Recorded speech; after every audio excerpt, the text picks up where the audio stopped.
Here's a tool that will serve you well, not only thinking about how you need to grow the business, but how you need to grow people. It's called Creative Tension. It's a tool that was introduced by an author by the name of Robert Fritz in a book called The Path of Least Resistance.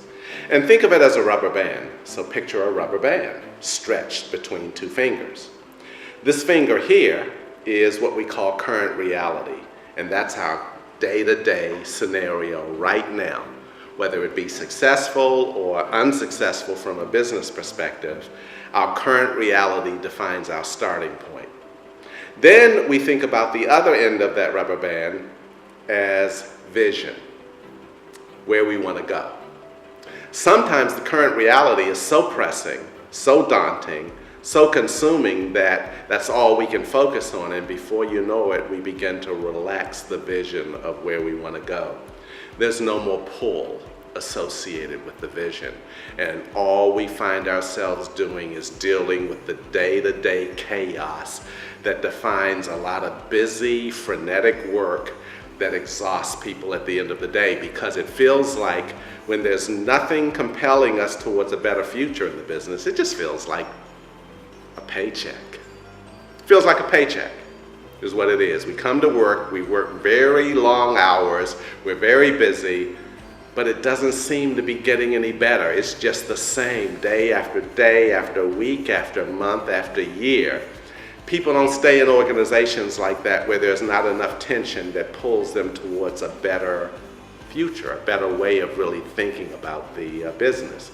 So one of your jobs as a leader is to make sure that there is sufficient stretch between the current reality and the vision, because the only way you're going to get people to move closer to that vision is to stretch it, and it pulls the current reality along and stretch it again. Vision is never achieved in its purest sense because you're always stretching it.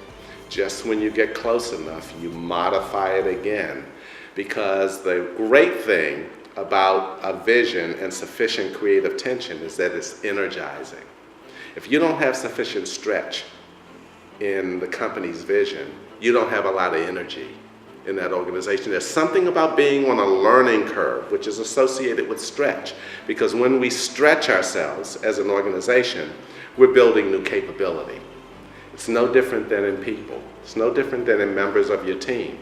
So what you want to do is, for everybody that reports to you, you want to think about the degree of stretch that currently defines that person's contribution in their role in the organization. Do you have sufficient stretch around the people who report to you? Everybody's mired down in the current reality in terms of the day-to-day, but have you talked to the people who report to you, and do you know what they want to be doing in 3 years? What capability do they want to develop that's going to put them in a different position, in a different role 3 years from now? People are more likely to stay with the company if they sense that you're growing their capability. And if you're not growing the capability of your team, you're going to lose some very good people, because there's not enough creative tension between where they are now and where they want to be. So whether we're talking about the business and creating sufficient stretch that enables us to continue to move, or whether we're talking about individuals on our teams, creating sufficient stretch that enables them to grow their capability, and for that matter, you yourself as leaders. Do you have sufficient stretch? Are you on a learning curve? Is there a sense of something that you're working towards, you're building greater capability towards? If you aren't stretched sufficiently, chances are your team isn't stretched sufficiently. So creative tension can be used quite personally for members of your team or for the organization. It's a very effective tool.